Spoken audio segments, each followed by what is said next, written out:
भाई आप एक चीज और बता रहे थे चेंगिस खान के बारे में। हाँ। तो आपने कुछ रिसर्च करी कि भाई क्या रियलिटी है उनकी भी, तो थोड़ा बताओ। मंगोलिया का। हाँ। तो भाई देखो, मंगोलिया का ऐसा है कि एक तो मंगोलिया जाने के लिए आपके पास सिर्फ 2 ही रास्ते हैं। एक तो चाइना से जा सकते हो और एक रशिया से जा सकते हो। डायरेक्ट फ्लाइट वहाँ की बहुत ही कम है, इंडिया से तो मैंने नहीं देखी भाई। और रशिया से आप कैसे जाओगे, वहाँ जाओगे कैपिटल में और इतना लंबा, तो चाइना एक बेस्ट ऑप्शन है। इसलिए मैंने चाइना के बॉर्डर से वहाँ पे गया। अब मंगोलिया जाने का रीज़न एक तो ये था कि भाई मंगोलिया एक तो बहुत ठंडा देश है।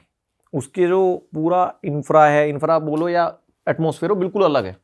वर्ल्ड्स कोल्डेस्ट कैपिटल है वो, वहाँ की राजधानी। उससे ज़्यादा कोल्डेस्ट कैपिटल कहीं भी नहीं है। जैसे आप कुछ तो शहर है, कैपिटल कितना -40। अच्छा। ठीक है, अक्टूबर में था भाई -8 -9। तो ठीक है, सोचो बाहर निकल रहे हैं आराम से नॉर्मल। उनके लिए -8 ऐसा था जैसे हमारे गर्मी हो रही है। अच्छा। हाँ। अब मंगोलिया जाना जाता है चिंगिस खान की वजह से, क्योंकि वो एक ऐसा अकेला इंसान था जिसने इतना बड़ा एम्पायर बनाया। अकेला इंसान, मतलब ब्रिटिश एम्पायर तो हो गया, पूरी एक ऑर्गेनाइजेशन हो गई। 16% पूरी पृथ्वी का एक्वायर कर लिया था उसने। हाँ, इतना एग्रेसिव था कहते हैं। बट इंडिया आया था, इंडिया नहीं कर पाया वो। तो ये ले लो, चाइना, रशिया और सेंट्रल एशिया और लेके यूरोप तक कब्जा कर लिया था उसने। तो अब उसके पीछे जो मेन बात है, जैसे इतना बड़ा एम्परर था भाई, वो मरा तो उसकी कब्र कहाँ है। मेरे दिमाग में सवाल आया कि भाई इसकी तो होनी चाहिए, क्योंकि ये नेशनल हीरो था। तो उसके पीछे की क्या कहानी है कि जानबूझ के उस टाइम में उसको कहाँ दफनाया जा रहा है, छुपाया गया। क्योंकि उसने इतना बड़ा एम्पायर खड़ा किया था कि जो दूसरे जो जिनको कब्जा किया, जिनको मारा, जिनके रिश्तेदार थे, वो आके कहीं उसकी कब्र पे कुछ ऐसा काम ना कर दें जो चेंगिस खान का जो नाम है उसका मतलब डिग्रेड हो जाए। तो उन्होंने क्या किया, जब चेंगिस खान मरा तो उसको ऐसी जगह दफनाया जो एक तो बहुत दूर थी। कहते हैं जहाँ दफन हुआ था वहाँ पर 1000 घोड़े चलाए गए ताकि ज़मीन फ्लैट हो जाए, पता ना चले कब्र कहाँ है। और एक रिवर को मोड़ दिया ताकि उसके ऊपर रह जाए। और जिन लोगों ने भी उसकी जो फ्यूनरल था वो अटेंड किया था, उसके खुद के बच्चों को छोड़ के सब मार दिए धीरे धीरे 5 से 6 महीने के अंदर, ताकि ये बात कहीं भी ना जाए कि आखिर में चेंगिस खान है कहाँ। अब कहते हैं कि जो मंगोलिया की सरकार है, उन्होंने जैसे आर्कियोलॉजिस्ट सर्वेज होते हैं उन्होंने करके, शायद उनको पता है, बट ये भी एक नेशनल सीक्रेट है। जैसे हम लोगों का नेशनल सीक्रेट होते हैं, तो ये मंगोलिया का नेशनल सीक्रेट है कि चेंगिस खान है कहाँ, क्योंकि ये उनका नाम है। उससे पहले मंगोलिया में कोई सिंगल भाषा नहीं थी। मंगोलियंस को मंगोलिया नहीं बोला जाता, ये अलग अलग थे। तो वो एक ही जगह लेके आया, एक भाषा बनाई, तो इसलिए उसका बहुत नाम है भाई। ये है। अच्छा भाई, एक कंट्री है जो बहुत फेमस हो रही है इंडियंस के लिए, बहुत लोग वहाँ फ्लाइट पकड़ के जा रहे हैं, कजाकिस्तान आजकल बहुत फेमस है रील पर आपका थोड़ा एक्सपीरियंस सही नहीं रहा वहाँ के कुछ लोगों के साथ, तो क्या सीन था वो मैं चाहता हूँ आप बताओ ऑडियंस को। यार देखो, अगर कंट्री वाइज देखा जाए, आदमी क्यों जाता है, घूमने जाता है, सुंदरता के लिए जाता है, उसमें कोई दिक्कत नहीं है। बट मेरा मानना यह है कि एक्सपीरियंस बढ़िया तब होता है जब लोग प्लस नज़ारे खूबसूरत हों। कई जगह नज़ारे भी अच्छे नहीं थे। इंडोनेशिया में मैं तुम्हें बताऊं तो शायद उतना नहीं बोल सकता कि बहुत वो है, बट वो लोग बहुत अच्छे हैं, इसलिए बार बार मैं वहाँ जाता हूँ, ऐसा लगता है अपना सा है। अब कजाकिस्तान में क्या हुआ कि भाई लैंड करते से ही, और जितने भी दिन मैं रहा हूँ, मुझे नहीं लगता एक भी दिन ऐसा रहा होगा किसी ने मुझसे पूछा ना हो कि हिंदू हो या मुसलमान हो, और कोई भी। मतलब भाई मैं टैक्सी से उतर रहा हूँ और मतलब बंदा आ रहा है कि टैक्सी लेके जाओगे आप, मैंने कहा ठीक है भाई, हाँ जी हाँ जाना है। तो वो बोलता हिंदू या मुस्लिम। अब मैंने बोला यार पता नहीं, शायद पूछ रहा होगा, कोई वो होगा। ठीक है भाई, उसको बता दिया मैंने। उसके बाद मैं गाड़ी में जा रहा हूँ, गाड़ी में मेरे व्लॉग में भी आएगा, व्लॉग में भी मैं बात कर रहा हूँ, ऐसे व्लॉग बना रहा हूँ। वो गाड़ी वाला ड्राइवर चला रहा है, बोलता है यू फ्रॉम इंडिया, मैंने यस, कहता है हिंदू मुस्लिम। मैं बोला भाई क्या ही मतलब है। और चलो ठीक है भाई, तुझे भी बता दिया। मेरे जो हॉस्टल में जो पोंछा लगाती है, मतलब बाथरूम साफ करती थी, 2-3 मैं 4-5 दिन था एक ही हॉस्टल में। तो हो जाता ना थोड़ा आप फ्रैंक हो जाते हो। तो एक दिन हम खाना बनाते, उसको ऑफर किया, काफ़ी अच्छी उससे बातचीत थी। तीसरे दिन उसने भी पूछ लिया। फिर उसका बिहेवियर थोड़ा सा अलग हो गया। मैं वो काम कर रहा था कि यहाँ सब खाना खाते हैं, आप अंदर काम कर लो, ये कर लो। रूड हो जाता थोड़ा है सुनते अजीब ही। सा बिहेवियर हो जाता भाई उनका, ये बोलते ही ना। तो ये मुझे ठीक नहीं लगा कि एक अगर आपको टूरिस्ट कंट्री बनना है तो इस तरीके का। और किसी कंट्री में देखा है आपने ऐसा? भाई मैंने तो नहीं देखा, रिलीजन पे तो कहीं भी नहीं देखा। उनको है थोड़ा ऑब्सेशन। इंडियंस को लेकर बिहेवियर अलग देखा है आपने चाइना, जापान या कहीं पे? इंडियंस को क्योंकि लेके जैसे जापानीज थोड़े शांत नेचर के हैं, इंडियंस को कहा जाता है बहुत लाउड होते हैं और हो हल्ला करते हैं, तो ऐसा कुछ देखा आपने जापानीज में या किसी और कंट्री में इंडियंस के प्रति बिहेवियर? यार मैंने तो नहीं देखा, कहीं भी नहीं देखा। भेदभाव देखा ही नहीं मैंने, सच बताऊं तो कहीं भी। वो जो चाइना वाली बात भी बता रहा था, हो सकता है उसकी कुछ अलग पॉलिसी हो, तो मैं ये नहीं बोल सकता भेदभाव है, बट यहाँ देखा कि ये हिंदू मुस्लिम करते हैं, तो जज करते हैं फिर तुमको ये फिर वो जानकर कि तुम बिहेवियर हिंदू आपको हो। वहीं दिख जाता है कि इस बंदे का बिहेवियर थोड़ा सा चेंज हो चुका है, कि अलग है वो। जैसे मैंने मैंने वहाँ देखा है, सही बोल रहे हो, कि इजिप्ट में इजिप्ट की रील भी आपकी बहुत फटी थी ना, कि वो पानी की बोतल का रेट हर दुकान पे अलग होगा। वो बंदे यार अलग ही हैं यार। वो तो मतलब मुझे ऐसा लगता है कि उनको ऐसा लगता है कि ये पागल हैं, इनको कुछ पता ही नहीं है। आप एक ही स्टॉल पे अब खाना खाया आपने, अब दोबारा जाओगे उसको आपको अलग पैसे बताएगा। कोई फिक्स्ड मेन्यू नहीं होता उनका।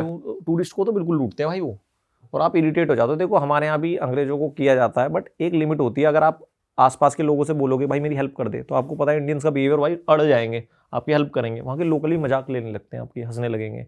बोतल का देखो मैंने कितना रैंडम, मैं इतना श्योर था कि मैं किसी भी शॉप में जाऊँगा तो वही ठगेगा। मैंने व्लॉग बनाया, मैं उसमें गया और मेरे पास कैमरा है, कह रहा है 20, फिर 15, फिर 10, फिर 10 दे दो, फिर 5 दे दो। तो ऐसा थोड़ी ना होता है कि इतना फ़र्क होता है भाई। 200 रुपये की बोतल दे रहा है, 150 की दे रहा है, तो ये थोड़ा है। बट कजाकिस्तान में एक चीज़ और थी, मैं तुम्हें बता दूं कि चलो ये वाला फेस तो मैंने बता दिया कि हिंदू मुस्लिम, बट वहाँ पर एक इंडियंस की भी बहुत गलत बात है, अंकल्स की। मुझे एक इंडियन अंकल मिले थे, देख लेना इसको काटना है तो काट भी देना। वो उनको देख के मुझे ऐसा लगा कि कई बार गाली पड़ना भी ठीक है हमें, थोड़ी बहुत। क्या कर रहे थे वो ऐसा? बहुत बदतमीजी कर रहे थे भाई, बहुत ओवर। वो 4-5 अंकल का ग्रुप था। जब हम ऊपर गए, एक तो हम इंडियंस को ये समझना पड़ेगा कि भाई जो चाइनीज़ होते हैं ना, जो जिनके फेस ऐसे होते हैं एशियन फेस, वो सब चाइनीज़ नहीं होते। और एक बात है वो ऑब्जर्व करना कि जितनी भी चाइना के आसपास कंट्री है ना, फिलीपींस हो गए, जापान हो गए, साउथ कोरियंस हो गए, अगर आप इनको चाइनीज़ बोल दोगे ना तो ये इनके लिए गाली है, बहुत बुरी गाली है। क्योंकि आप किसी की आइडेंटिटी, यार हमें उसने मुझे बताया था, जो साउथ कोरिया आया था ना, किसी ने उसको चाइनीज़ बोला होगा, तो कह रहा है ऐसे ऐसे। तो मैंने पूछा उससे आउट ऑफ क्यूरियोसिटी, तो कह रहा है यार नॉर्मल सी बात है, आपको कोई पाकिस्तानी बोले लगेगा ना, क्योंकि आपकी आइडेंटिटी भी तो है ना। तो ये क्या करते हैं हमारे वाले बंदे सबको, अरे आर यू फ्रॉम चाइना, तो वो भड़क जाते हैं कि यार तू कजाकिस्तान भी बोल सकता है, तू साउथ कोरिया भी बोल सकता है, तू जापान भी बोल सकता है, फिलीपींस बोल सकता है। कायदे में तो हमारे फेस वाले देश बहुत कम है, अगर आप देखा जाए तो एशियन फेस वाले तो बहुत सारे हैं, तो आप सबको चाइनीज़ बता दे रहे हो। उसके बाद चलो ठीक है भाई, ये अपने देश के लोगों को नहीं छोड़ते ये, और बाहर वालों को तो कहाँ छोड़ेंगे। चलो हम इस चीज़ को ये भी बोल देंगे कि इग्नोरेंस है, नहीं पता, मैनर्स नहीं है। हम गाड़ी में बैठे तो भाई मैं ऐसे बैठा हूँ और पीछे सीट थी, 2-3 अंकल बैठे थे, मेरे बराबर में 2-3 आदमी बैठे हुए हैं। तो एक लड़की आई, तो ये पहले अंदर से कमेंट्री कर रहे हैं, इनको दिख रहा है कि मैं बैठा हूँ, मैं भी इंडियन हूँ, मैं हिंदी समझ सकता हूँ, ठीक है। एक लड़की इंडियन बैठी है, तो हम तो समझ सकते हैं। तो कह रहा अरे अरे वो आ रही है, बैठा लो बीच में बैठा लो। अंकल भाई हमारे पापा की उम्र के होंगे, 5-7, ठीक है। तो मैं ये देख रहा हूँ, वहाँ गेट पे एक लड़की बैठी थी, तो वो उस पर चढ़ा, इनमें से इनके ग्रुप का एक बंदा, और उसके यहाँ पे हाथ रख के चढ़ा भाई, ठीक है। तो मैंने कहा अरे भाई इधर भी तो हाथ रख सकते हो। कह रहा अरे ऐसे बोला वो। अब अपन भी क्या बोले, जब वो नहीं बोली, मैंने बोला भाई यहाँ भी तो हाथ रख के चढ़ सकते हो, तो चुप बैठ गया। तो फिर एक चाइनीज़ लड़की आई, वो जिसे बोल रहा था यहाँ बैठा लो, तो वो इनके बीच में बैठ गई, ठीक है। अब मुझे नहीं पता था कि भाई ये इतना एक्सट्रीम भी कर सकते हैं। 2 यहाँ बैठे थे, वो एक बीच में बैठी थी और एक बंदा इधर बैठा था। तो वो लड़की गोप्रो ले रही थी, गोप्रो था, इंस्टा 360 था। तो वो बात कर रही है, तो इससे पूछने कौन सा कैमरा है, ये है वो, बातें चल रही हैं। तो फिर उसको बोलते कि मैं यहाँ रहता हूँ, इस स्ट्रीट पे है मेरा होटल, तुम कहाँ रहती हो? तो उसने बोला वो कुछ, तो कहता है you party with me in night. भाई सीधा, ठीक है अंकल भाई। और मैंने ना कैमरा ऑन कर लिया कि शायद ये अब रुक जाएगा, शर्म के मारे डालूंगा नहीं, बस यार मत कर यार, हम भी इंडियन हैं, फिर हमें गाली मिलती है। मैंने ऐसे ऑन कर लिया और मेरे फेस पे इतना गुस्सा दिख रहा है भाई, बंदे को घंटा फर्क नहीं पड़ा, वो चल रहा है। कह रहा कि okay what time you sleep, what time, मतलब टूटी बहुत ही, मैं तो सही बता रहा हूँ, वो अजीब इंग्लिश में बात कर रहे थे कि व्हाट टाइम यू स्लीप, 8 बजे, मैं लेने आ जाऊँगा, तो पार्टी करते हैं, ये करते हैं। तो कहती नो आई डोंट पार्टी। तो फिर अपने दोस्त से बोलता अरे यार ये तो बहुत जल्दी सो जाती है, ये तो मना कर रही है, इसकी दोस्त वोस्त देख कोई, वो भी तो आई है साथ में। तो यार आप नहीं देख रहे हो, आपके इंडिया की एक लड़की बैठी है, आपके इंडिया का ही लड़का बैठा है। पहली बात तो आप थोड़ा सा, तो मुझे नहीं पता आपको क्या कहा जाता है जब आप किसी देश में जाते हो, कौन सी पता नहीं फैंटेसी वाली वीडियोस देख के जाते हो, आपके ऐसे होते हैं लोग। तो अब सोचो कि वो तो लड़की थी, वो बहुत कूल थी, वो झेल के चली गई अपना, और वो उतरी भी, मैं तो उसको सल्यूट करता हूँ कि उसने इनको बिल्कुल रिएक्ट ही नहीं करा, मना करती रही कि नहीं मैं जल्दी सो जाती हूँ, 8 बजे सो जाती हूँ, होटल जाके सो जाती हूँ। अगर वो इंडिया वाला सीन होता 10 लड़कों को बता देती और उनको पीटते तो गलत थोड़ी था, उसमें पिटनी भी चाहिए अगर ऐसा काम कर रहे हो किसी देश में। भैया वो 4 लोग को ये बताएगी ना इंडियन थे, बदनामी होगी देश की। बदनाम तो है पूरा इंडिया ही होगा कि यहाँ पे ये लोग ऐसे हैं। मुझे ऐसा लगता है भाई पासपोर्ट इशू करने से पहले थोड़ा सा एक ना टेस्ट वेस्ट सा हो जाए। सिविक सेंस की ना हो जाए। भाई उस सिविक सेंस में ये फिर पढ़ के चले जाएंगे, यहाँ सही कर देंगे, विदेश जाके आपको पता है फिर ये चलेगा। तो ये है वो बड़ा शर्मनाक सी बात वहां कौन देख रहा है?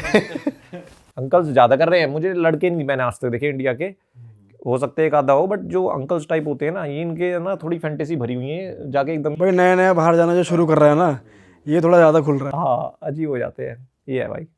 ऑल राइट भाई, मज़ा आ गया। और हमारा पिछला पॉडकास्ट भी हमारे 3 साल के करियर, पॉडकास्टिंग करियर का सबसे लंबा था। मुझे लग रहा है आज भी हमने काफ़ी लंबा पॉडकास्ट करा है, पर इस एपिसोड को यहीं ख़त्म करते हैं भाई। और हम चाहेंगे कि आप ऐसे ही बढ़िया बढ़िया देश घूमते रहो और फिर हमारे ऑडियंस के लिए आप बढ़िया बढ़िया बातें लेकर आते रहो। बहुत मज़ा आया आपसे बात करके। भाई आप अगली कंट्री कहाँ जा रहे हो?